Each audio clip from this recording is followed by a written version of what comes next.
Well. Here we are. Here we are live, the fourth week delivering those webinars in a row. It's our fourth on five. Another one coming up next week. Good day, everyone. Welcome and thank you for joining this webinar. So today is going to be about the new panning and spatial technology upcoming, with our 2011 release preview, basically just previewing a bunch of features. That's what we've been doing on the different weeks. So today we're going to be talking about these points, acoustic simulation presets and management that was partially there, and we've actually kind of finished this up, and I'm going to be digging on this portion. Then we'll talk about panning methods, new panning methods available in the long list of panning methods that we have. Layer-based amplitude panning, so we're still in the in the vector base, but here on an approach basically of anyway, I'll dig into it a bit later. So the layer-based amplitude panning, dual band VBAP. So it is the vector base, but it's kind of an hybrid of two panning methods. And we'll talk about the advantages of using dual band VBAP. And another quick one, which we won't cover too much today. Ideally, I would actually be streaming you some audio, and it's a great thing to do on YouTube. We could have actually done that, but I wanted to take enough time, so we will cover this in probably an upcoming webinar specific on binaural. So binaural without actually audio in your ears wouldn't probably make sense. So what we're basically adding, and I'm just going to briefly talk about it, is three new binaural techniques. One is called near field. So, where HRTF traditional are taking at some, further away distance, the near field is to give you that near field effect when you're using binaural technology. So near field is one option, and two other options that do not rely on HRTF, and it is what we call the spherical head, just basically a sphere that becomes the reference for creating that synthesis. And the last one, but not least, is the snowman model. And the snowman is basically a head and some shoulders, right, for creating these HRTF. And people that are familiar with binaural a bit will understand what's going on there. But we'll be covering this at another time, a later time. I might just show it to you quickly later on if we have time, depending. But as some of you know me, I can go on and talk. So maybe we won't get there. So, you guys are ready? Am I ready? Hugo, are you ready? I guess I'm ready. 12:15 here in Montreal. Let's see if I can do this and not go on for hours. Okay, so the acoustic simulation aspect, this one will be fairly quick to talk about. So basically, we've always had this multi-room concept, which you may be familiar with, if you've been around, and if not, well, basically multiple virtual environments. But these virtual environments, these rooms that we call them, this multi-room concept, actually means as well an acoustic simulation in all these environments. That can actually bring a lot of creativity, moving source from a space to another. Without getting into the details, we did not have really presets for those. So it was basically DIY, get started on the parameters of the reverb engine. So we've actually brought in 23 new reverb presets. These are the presets that are coming from the IRCAM SPAT, and IRCAM SPAT, which is the legacy of SPAT Revolution. This is why we're here to talk about SPAT Revolution today. So all these presets were brought in, and then we actually have some of the IRCAM Verb. If some of you are familiar with the IRCAM Verb plugin, part of our catalog, which comes from the IRCAM Reverb, we actually brought some of those plugins. So total 23 new presets. Yay. Presets, starting points, we'll see them when we get them. And then the other thing that we've cleaned up and kind of, doing for feature update is the ability to save new presets. Yeah, we didn't have that fully finished, but mainly to export and import presets as well.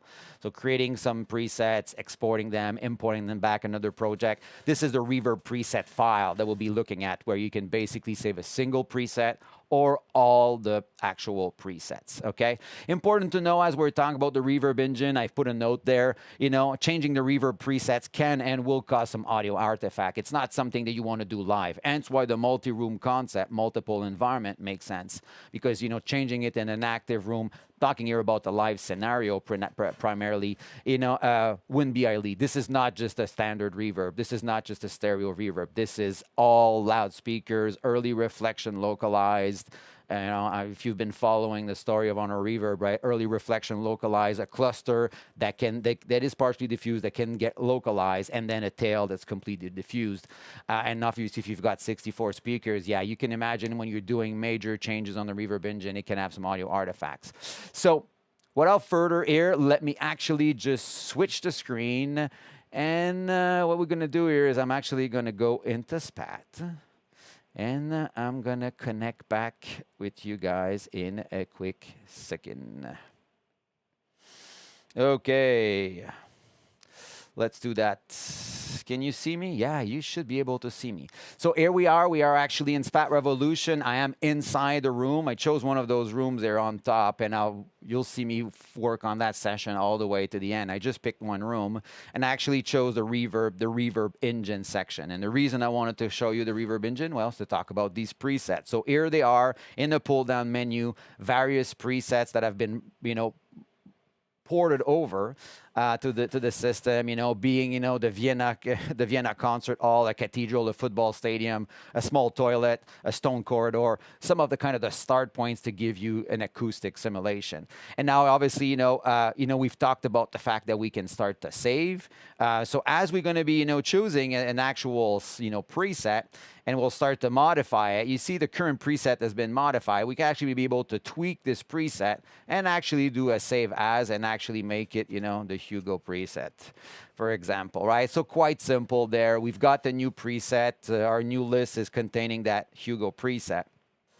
And as simple as this. Now, I talk about export and import. Well, they are right there. So export all, so exporting all the presets, or simply exporting the current preset, which I can export, opens me a little pop-up, which I can say Hugo preset. Et voila.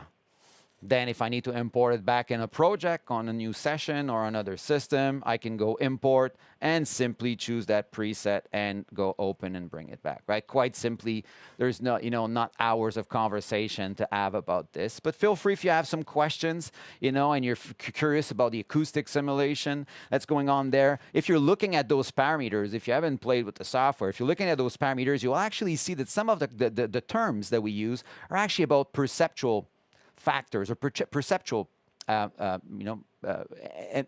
this is actually a long research at the IRCAM, if you've been following our conversation, where we're trying to adopt some words that kind of, speak volume and relates to how we perceive more than actually just plain reverb setting that sometimes are just, they're not abstract, but they're very scientific more than actually, just trying to translate this to a word that we understand. So anyway, but yeah, the reverb, the reverb engine, it's a big, important part of SPAT Revolution, this acoustic simulation. You're not obliged to use it on all sources. You're not obliged to use it in a source if you don't need it.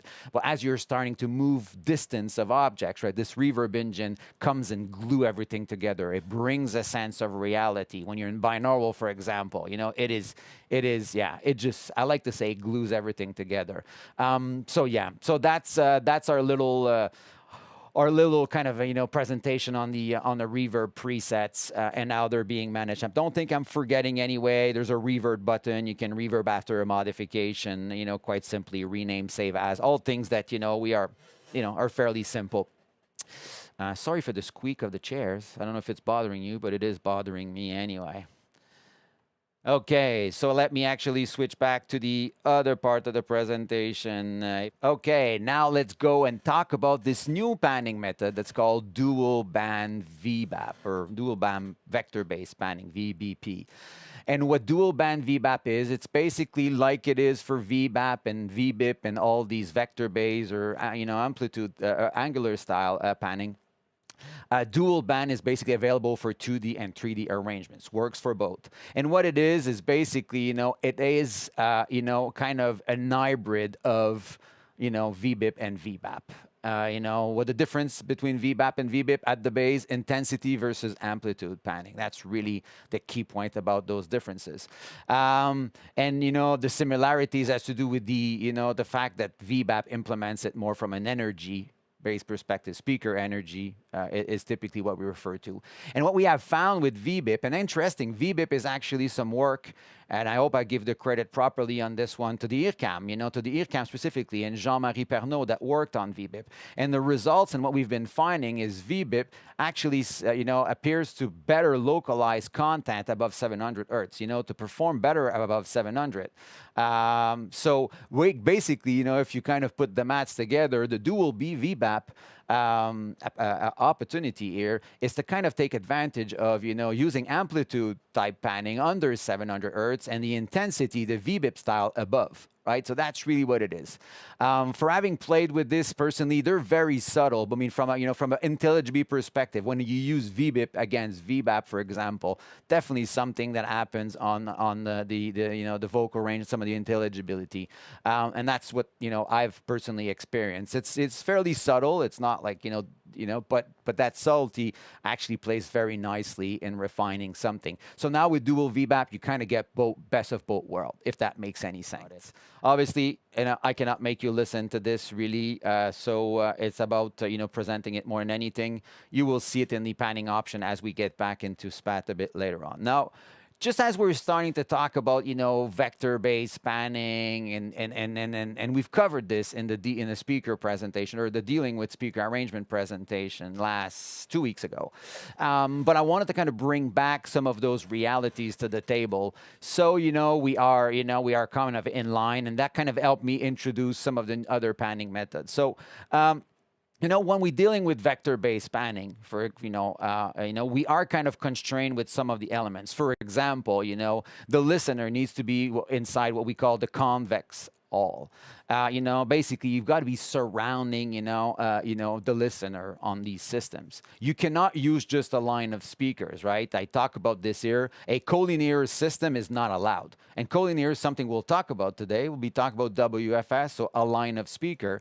So traditionally, you can't do, and I'm not going to go into the deep explanation. If we have time, maybe I'll kind of review what we did. But again, I recommend you guys to watch the speaker arrangement webinar we did on this specific one. But just to talk about the fact that, in vector-based typical panning, the collinear system would not be able to, to be used. And this is what we have for WFS.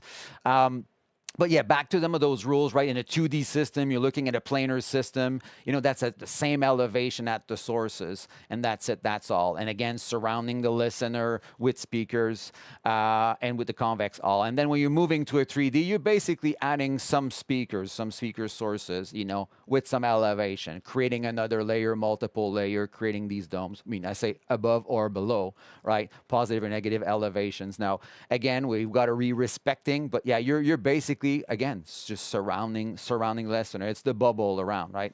As you're moving, to 3D systems. Now, I said on collinear system, you can't do vector-based. Well, there's some little tricks around that. We kind of covered it. You can actually put a phantom speaker, in the back to pretend there's actually something and actually leave it muted, like a silent node, we could call it.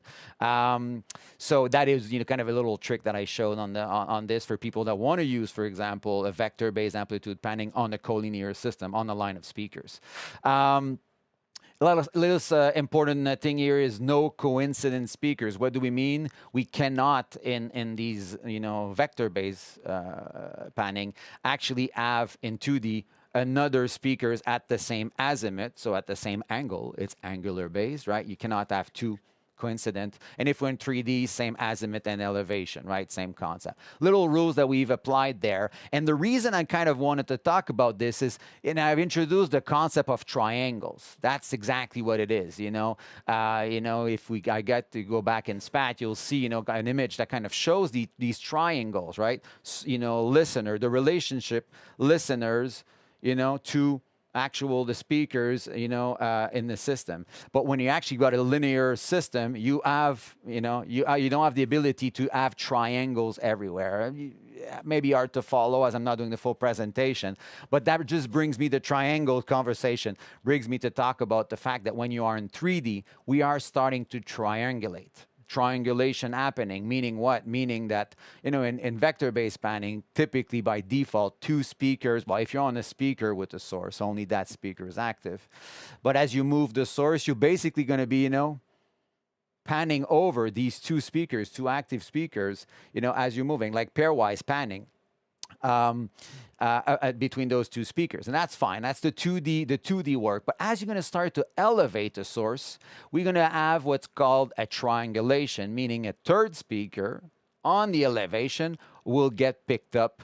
And actually, will be used to localize what's happening, with your source element.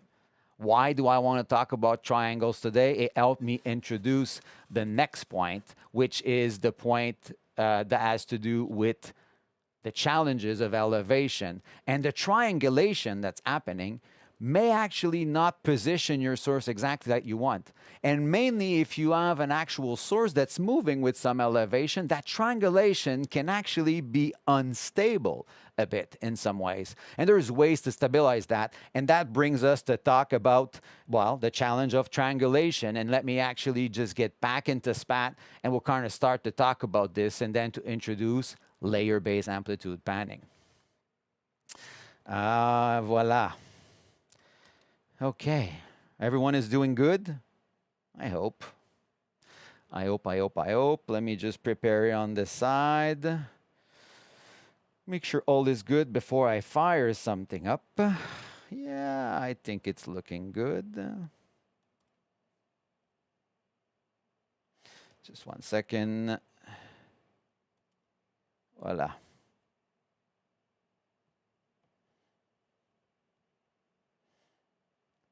Okay. Let me get back to you. Et voila, here I am back. Just want to make sure my face is actually not too much in the way. It is maybe just a tiny bit in the way. Let me just do a little modification so you guys can appreciate what's going on there. Okay, here we are. So we actually are right now in a room. And what I'm going to be showing to you is some of those challenges that's happening with your triangulation. I'll try to express this to you. I'm going to be using basically, there's a sine wave going on already on that channel, a -3 dB sine wave, and I'm going to be moving the source in just an azimuth, change over 20 seconds around the listener. And thanks to something that's called the nebula, which you will actually see. You see it right there. There's a little point. The nebula, it's basically us taking the energy of all the outputs and rendering this in a visual representation of where the signal is. So right now, our source is at default center, and we can see the little point right there, and you most probably can appreciate it right here. Let me increase this. Yeah, there's maybe the lightness is a bit too high. Yeah, exactly. I think that's going to be better. And I can remove some of the speaker alpha a bit. Okay, so you see that it's actually dead center right now. So we're going to be moving this source around. Right now, this source does not have any elevation. And what you see right now, if you actually are looking at this window here, we still have the signal right here. But you see that currently, the source is outputting only on one speaker, and that is simply, it's dead on that speaker. There's no elevation, there's no triangulation. It hasn't started moving. Now, let's see if that works. If I'm starting to move actually that source around, and you can follow what's going on with the little you're probably seeing that little visual nebula representation. And what you're basically seeing on the metering is that actual two-speaker active as you move around, as you're actually moving around the source, right? Quite simple. This is the base of a 2D layer. We're back to the 0 and only one output, exactly like we wanted. Now, what's going to happen if we start to elevate the source, right? So that's the question. So if I'm starting to actually elevate the source, you can actually start to see what's going on, and you see it on the right screen here, which is my my front view. You can see that we started to elevate. And if you want to appreciate what's going on from a system perspective in a triangulation, you see now that I've got 3 speakers active. And that is for the simple reason of the triangulation I was explaining. Right now, so you understand, we are on a Dolby Atmos 7.1.4 arrangement. And I'm going to be comparing 2 panning methods. I'm on that room that's called VBP, and it is a VBAP. Oh, it's actually using the dual VBAP. Well, let's look at this. I'm basically playing with you guys on these 2 rooms here, that layer base and that VBAP. And if you look at the VBAP one, I'm actually using the dual VBAP, the dual band. Now you're not hearing it. Sorry for that. It would be, I could actually virtualize this maybe. Maybe next time I try to do this. So here we are in the Atmos, system in VBAP triangulation. Now, If we actually start to rotate this source, I'm going to start to express to you, and you're hopefully going to be able to appreciate this visually. I'm going to start to send the source around, and I want you to watch what's going on with that little point as we move the source around. So this is the example of you've got a sound stage, or you're designing a mix, you've got a source that you wanted to elevate to the image, maybe matching to the image, whatever it is. You elevated the source, but this source is going to be moving. So what I want you to appreciate is how the triangulation may not be your best friend. For a static position, potentially, but if you're starting to move objects in this elevation, that may become a challenge. Let's see if what I just said here will do the trick. Yeah, can we see these instability? Well, you can clearly see some of the weird movements that are going on, you know, the kind of the skipping, you know, that I like to think. I'm going to elevate this source a bit more. You're probably going to be able to start to appreciate more as we go. Yeah, you actually saw it there a bit. Let me just spin this again to see at which elevation we can actually see, you know, what's going on. Yeah, so you saw what's going on with the source, right? As it's moving around, and that is basically as it starts to triangulate with the top speakers, it becomes unstable. You know, that's kind of the instability, you know, of such a system. Now, let me actually remove the elevation. We're back to zero. We're back dead center. We clearly see this there, and let me introduce you, you know, quickly our LBAP and the layer-based approach, which will be our alternative to this. And you guys may think, what's that? Layer-based amplitude planning, another acronym not to remember. Well, you guys will discover rapidly that, you know, you're actually probably not fully new to it, and I'll explain why. Okay, let me get back to you guys. Okay, with layer-based amplitude panning. That's a lot of words, right? Layer-based. What does it tell us? It tells us that we're going to be approaching the panning from a layer perspective, not trying to triangulate to begin with. Yeah, that's a little error. An hybrid of VBIP and VBAP. Yeah, that's just a copy and paste. Sorry for that. So basically, you know, what the layer-based amplitude panning is, it's actually all about, you know, spatializing, you know, sound in a 3D environment, but based on layers, as I was explaining. You know, as it is in a cube, for example, that's a good way to express in a cube, you know, because you've got, you know, 4 speakers at the bottom, 4 speaker on elevation. And basically, you know, we're talking here about the concept of crossfading, moving from this layer, whatever's going on from a panning perspective, to another panning up there. Really, that's how I like to talk about. It's the VBAP principle on layer, right? Layer 1, VBAP. You saw my 2 speaker active, but as I'm going to move up, I'm going to move to 2 active speakers as well, and you'll be able to visualize this in 2 seconds, right? Moving from 2 active to 2 active speakers. That's really what it is. No triangulation, none of that instability.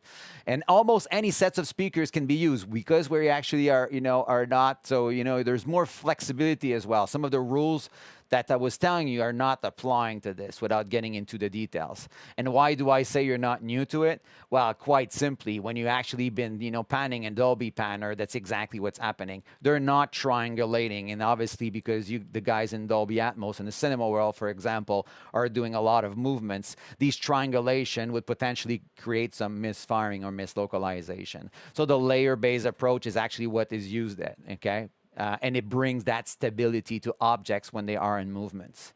Okay, I hope this is making sense. Let me just actually get back to, you know, just no better way actually, you know, to show things when there's a visual representation. So where are we now? Now we were in this VBAP room, right? And for you to appreciate, I'm going to move the source just a tiny bit. And if you're looking on the left side, you saw the 2 speakers are active. And obviously, if I bring some elevation, you see the 3rd speaker. If you look at it from the output perspective, we looked at this. But now what I'm going to do is I'm going to move to another room, which using the layer-based amplitude panning, same object position. That's the ability that we have, right? These multi-room concept can be fed from all the same sources, so sharing the same position. This is the ability in SPAT to create various stream format in parallel, right? Creating a binaural wall, creating an Atmos in parallel. So right now, that's what I'm doing. I'm going to move to this room. It's just called the layer-based amplitude panning, and look at what's happening here. This is our concept of the layer-based. Now, the signal on the bottom speakers, right? We haven't put much elevation, so speaker number 2 and 3 right now are actually, you know, at a different level, and that's because I'm in between. And then you can see the same thing happening on the above speaker as I've started to elevate.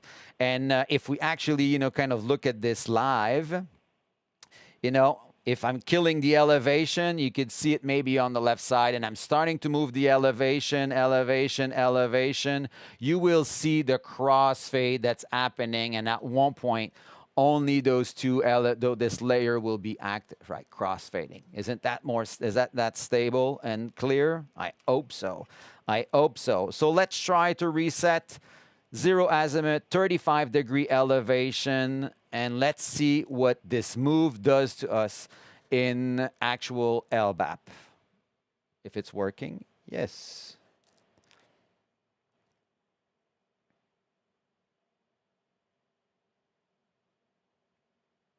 You see the movement from the top view. There's the little skipping you see is not the panning issue. It's just the nebula processing going on, doing a little glitch there. But you saw how, you know, very smooth it went all the way. I don't know if you saw this. I hope you did. I hope you did. Let me just tweak this nebula just a tiny bit. We can actually, so we're at 35 degree. We could go at 45 degree and continue that move. Obviously, at 45 degree, we'll have quite some stability. We're active only on the top speakers at this point. I can actually lower this to 20 degree, maybe. Let's lower it to 20 degree. Now we actually have got, yeah. But I don't know if you've compared it to what was going on before. If I actually jump to the VBAP room, you're most probably going to be seeing, you know, those instabilities come back. Let me just run it for you guys. Yeah, you saw it right away, right? Look at these fast little... You know, as you get closer to the elevation or between the elevation speakers, yeah. So you're really, really clearly seeing it, yeah. And on the right side, I just saw it. You saw the little shift. That's exactly what layer base does to you guys. Okay, yeah, yeah. Hope it makes sense. Hope it makes sense. Okay, where are we now? There we are. So we did that little VBAP and LBAP on Atmos system comparison, if you break. So again, thanks for everyone. Have a great day. Join us next week, and it will be a pleasure to chat again. Cheers, cheers. And let's go with listening to our friend Johnny on the story of WFS again. Cheers.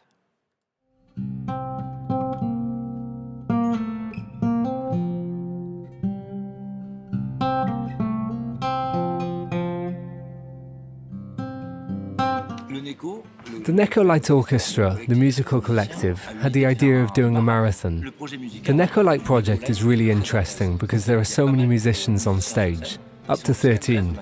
So the goal was to recreate the musicians' stage positions to give a sense of depth of field, which is really difficult to do on a stereo system as we can't get the sensation of distance from the source, though there are some ways that all the sound engineers will know. I wanted to work in immersive, but we could go one better and use WFS. I had no idea that it would be possible. For me, it was almost utopian. So we still had to define the number of sound sources that were going to enable us to do real WFS. As those who are interested in this technology will know, you need a certain number of speakers in order to create a credible experience. So we tried using 7 sources. Perhaps more would have been better, but nevertheless, it worked. I was confident from the offset. I even went out and bought the speakers in the week as I wanted to reproduce the experience and prepare the way ahead.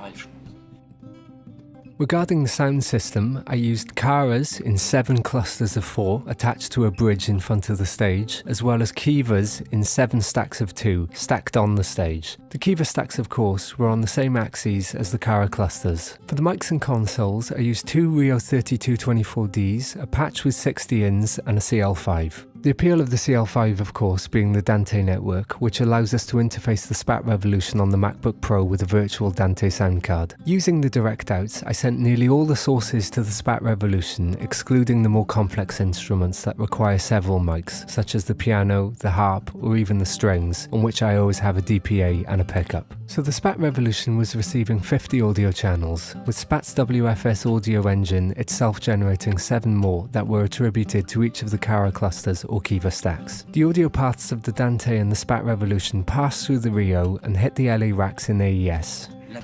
The appeal of the SPAT Revolution is to recreate a dimension. It's capable of generating a space, and in particular, the reverb linked to that space. This is something we can't do in a traditional concert with more standard tools. The concept is compatible with several audio interfaces. It works with Mac's core audio engine, so we can plug that into whatever we like, be it Dante, DigiGrid, or whatever. So we can install a small setup with ease. In about an hour, we can do what we want. I'm not suggesting that we can easily exhaust all of its possibilities, because obviously there are many parameters, but still, after 1 hour, we can create a setup that works.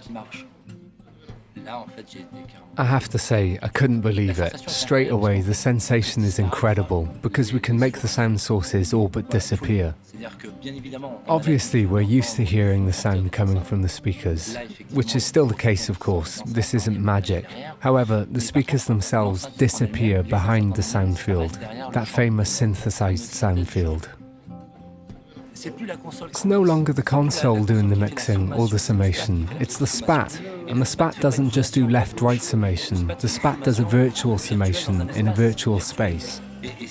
Perhaps it's that gives so much naturalness to the sources.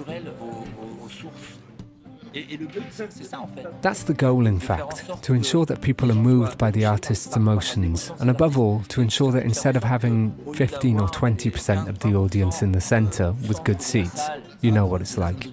Here, I was walking about earlier, and I'm almost tempted to say that we have 100%. Perhaps I'm exaggerating a little to say that 100% of the audience zone is good, but I really have the impression that we're able to respect the image that we want to portray, no matter where we are, both in terms of depth and breadth. And that's really incredible, because I don't know of anything else that would be capable of doing that on such a large audience zone. So after all these hours of work, what I felt in the FLUX studios, or at home even, I also felt here. Better even, inevitably. We don't have the same sound system. It's just incredible. I think that we go beyond that which we can do with stereo, or other known systems. We go way beyond. It's gonna be tough to go back.